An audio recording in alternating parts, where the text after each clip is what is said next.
Hi guys, and welcome to Quad Cover Sports Talks. We'll be talking about the FA Cup fifth round clash between Chelsea and Liverpool.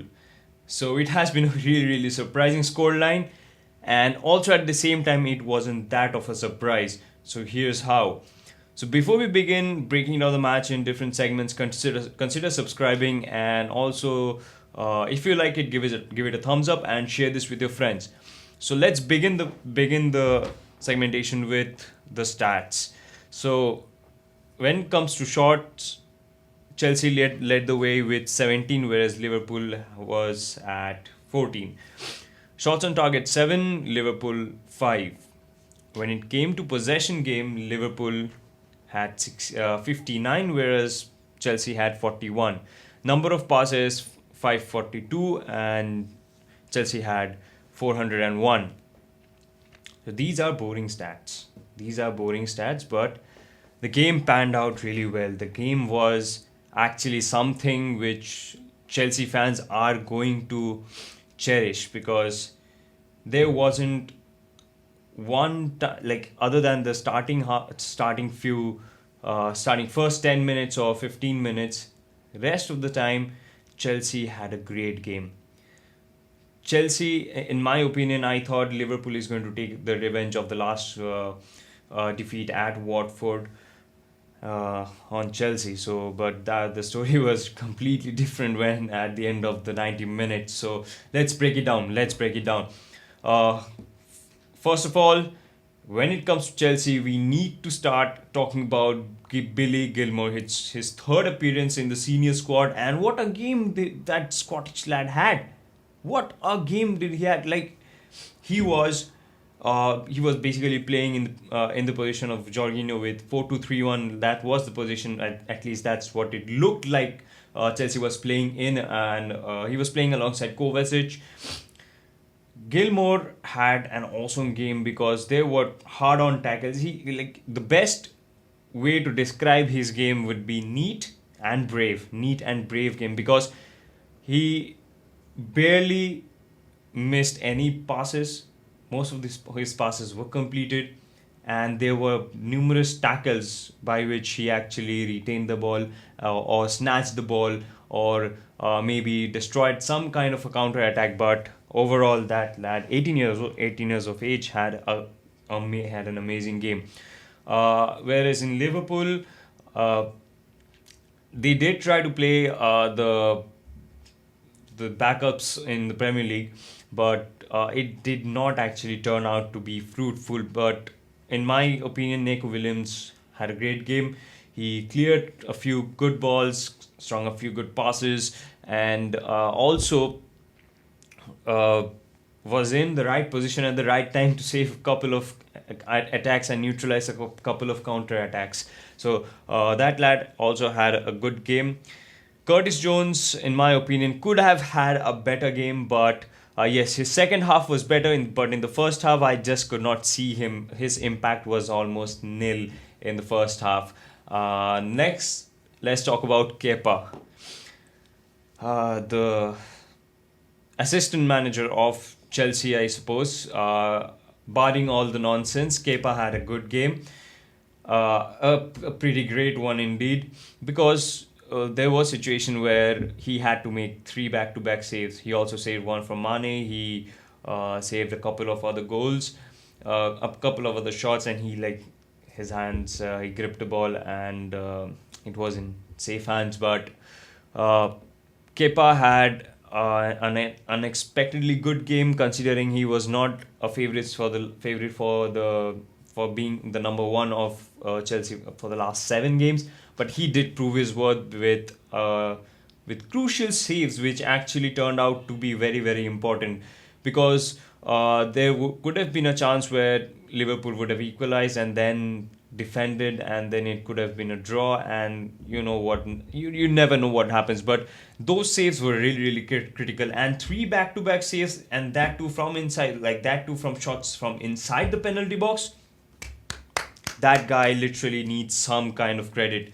So this is the player analysis, but Another interesting fact, which is just found out, which is this was the 62nd meetup of Chelsea and Liverpool in all competitions in the 20th century, which is the highest played fixture, most played fixture in English football in the 20th century, of course.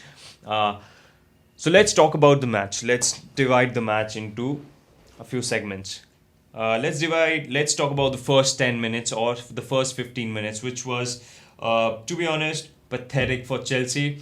I really thought that Liverpool is going to get an early lead where there was a very, very bad mistake by Kepa as he gave the ball. But somehow they managed to scrap it off and keep a clean sheet. So in the starting minutes, Liverpool was the boss, but after that, it was really really evident that Chelsea is slowly picking up. So Chelsea picking up on the back of Pedro, Gilmore, Aspilicueta, Marcus Alonso. Marcus Alonso also had a few chances where he could have scored from the free kicks, but the chances he took were really, really close. So kudos to him. He had a really, really good game. So next comes that time where Liverpool was slowly actually losing the game as in not being behind in the scoreline, but slowly not being able to actually have an impact in the game. And how will they? Because Chelsea were like all guns out and blazing and always pressing high and hard on the Liverpool men. And yes, they did not have their whole team in the beginning, so that was a disadvantage for Liverpool.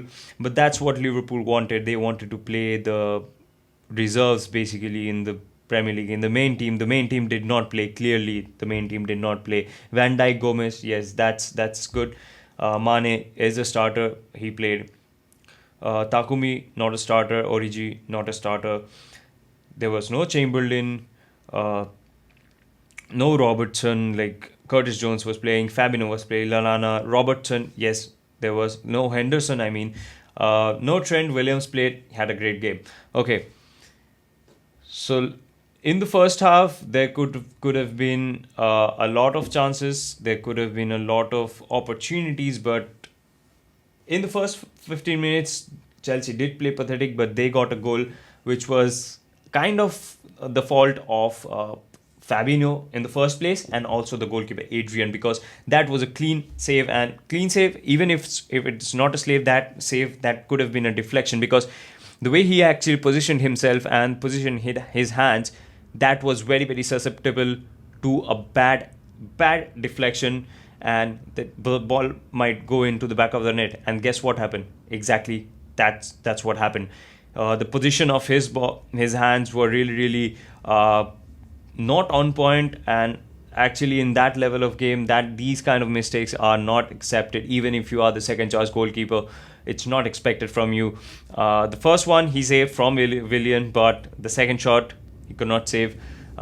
Yes, the mistake was by Fabinho, but nonetheless, it was the mistake from Adrian. So the fault goes to 50% Fabinho, 50% Adrian.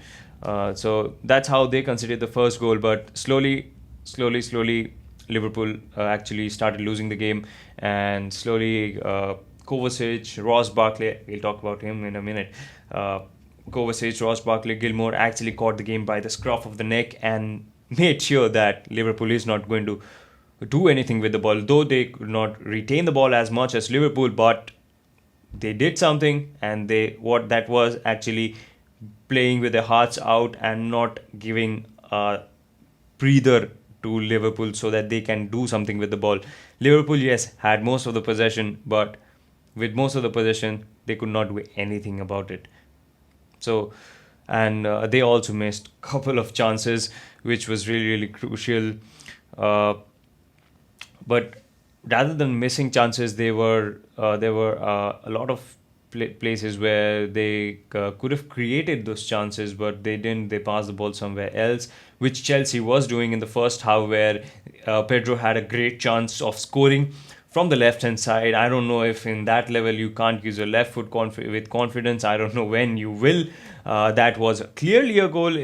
if he could have had a good contact with his left foot, but he decided to pass it to Giroud inside, and that ball never would have reached Giroud, and it did not. So it went out, and uh, that's how it is. Now let's talk about the second half. The second half was something different. Second half, Liverpool slowly started picking up the game. There was moments where we thought that okay, things might change. Liverpool are actually like very very clear favorites that they are going to score. But the first 10 minutes, again, bad start by Chelsea.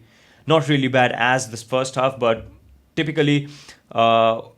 They lost a little bit of momentum, but they gained it after the 60th minute, because at 64, Ross Barkley, what a run, a bad deflection from Van Dijk's header, good ball, super run, going ahead, and then a thumping goal, and makes it 2-0, makes it 2-0 for Chelsea. And he is like, this is what like people expect from Ross Barkley from his time at Everton. People expect this kind of flair, this kind of agility, this kind of aggression from Ross Barkley, and he proved that today. So there has been a lot of Chelsea players who actually did pretty good today, starting from Kepa, Gilmore. Okay, so let's talk about the ending of the first half. In the ending, we could see Liverpool pressing super hard. Players like James Miller came in and got a yellow card, but he took that for a team, because that would have been a penalty. That would have probably caused a goal if he did not slide on Jorginho. Was it Jorginho? I'm not sure, but yeah, if he would not have slid on that player, it could have been a goal. Firmino came in, Mohamed Salah came in, but to no use. Yes, it was effective, but Chelsea did their best and defended. Pedro had a lot of chances. Pedro literally had a one-on-one chance with Adrian, where he was released from the back, and he was pacing on one-on-one. No, not a single defender near him, but a sloppy finish, and it could have been 3-0 today. At least not 3-0. There were more chances where Giroud missed a header by he could not reach the header for a few inches, but if they could have converted those chances, it could have been easily 4-0 or 5-0. And also Liverpool, also it could have been a fest of goals today if both sides had not missed the number of chances they did.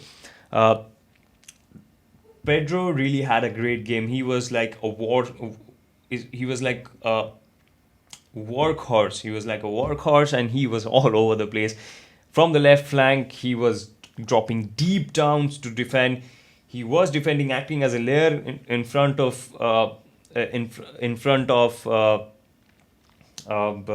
Marcos Alonso, and also he was there during the attack. So he did a good wing play.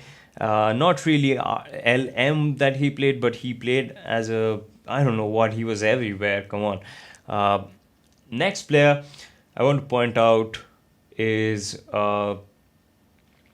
Ross Barkley, which actually had one of the very very best games of his life in this season. And the person I would like to talk about is Kovacic.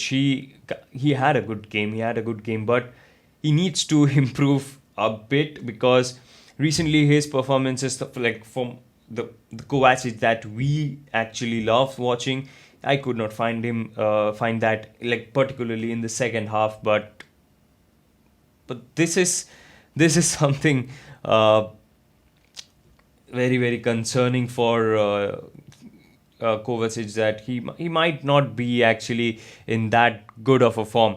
But nonetheless, good game from him. Now the most important bit, which is Liverpool's, which is very very concerning for Liverpool, considering the way their form has dipped, recently in terms of scoring, has actually really really affected them. The last time out against Watford, we could not see a bit of anything where they had good chances of scoring, and even if they had, they missed it.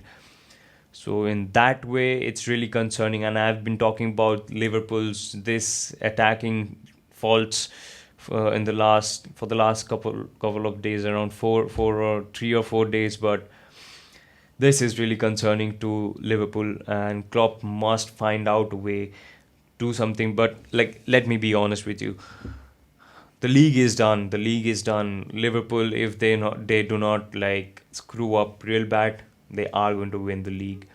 But in the UCL, if they do not get the scoring zeal and scoring flair back, they are going to have a hard time in the UEFA Champions League. But because that's not an easy place to play, that's a really really tough place to play. And for the Liverpool fans, keep cheering on. This is your year in the Premier League. And that's all for today. Hope you liked it. This is Quad Cover Sports, and consider subscribing. So, till then, we'll keep on making these kinds of videos. Looking forward to your criticism in the comment section so that we can improve this experience each and every day. And we come up with videos every day with something or the other: FA Cup, Premier League, Bundesliga, La Liga, UCL, I League, you name it, we'll be there with it. And also let us know what other things you want us to cover, and we'll definitely do that. So till then, keep enjoying this beautiful game of football. And by the way, there are a lot of fixtures, lot of intense fixtures coming in. The competition is not really to be the top in the Premier League, but in being the second, there is still competition. There is still chances where Leicester City might pick up, and Man City might still drop a few points. But the main league that you want to be watching right now, main leagues are La Liga. The battle for the first and second is intense right now, and definitely without a hint of doubt, Bundesliga has taken a great turn, and kind of all the German teams in the Euro and the in all European competitions in the UCL and UEL, they have won. So that's a good sign for the German teams. But the second leg is left, so you never know what happens. This is UCL; anything can happen. So you can't predict just because they won the first leg. So we all know what happened against PSG in Barca when Neymar was in Barca. That last penalty kick. And also last season, we remember what Liverpool did to Barcelona in the second leg. So you never know. So never miss, like, just do not miss any of these games, as this season is lit, especially Bundesliga and La Liga. Premier League is kind of boring when you consider the battle for the first for the league title, but the rest of the league, especially the mid tier, is actually very very interesting, and it's very competitive. So hope you're not missing any of this, and till then, we'll see you in the next one.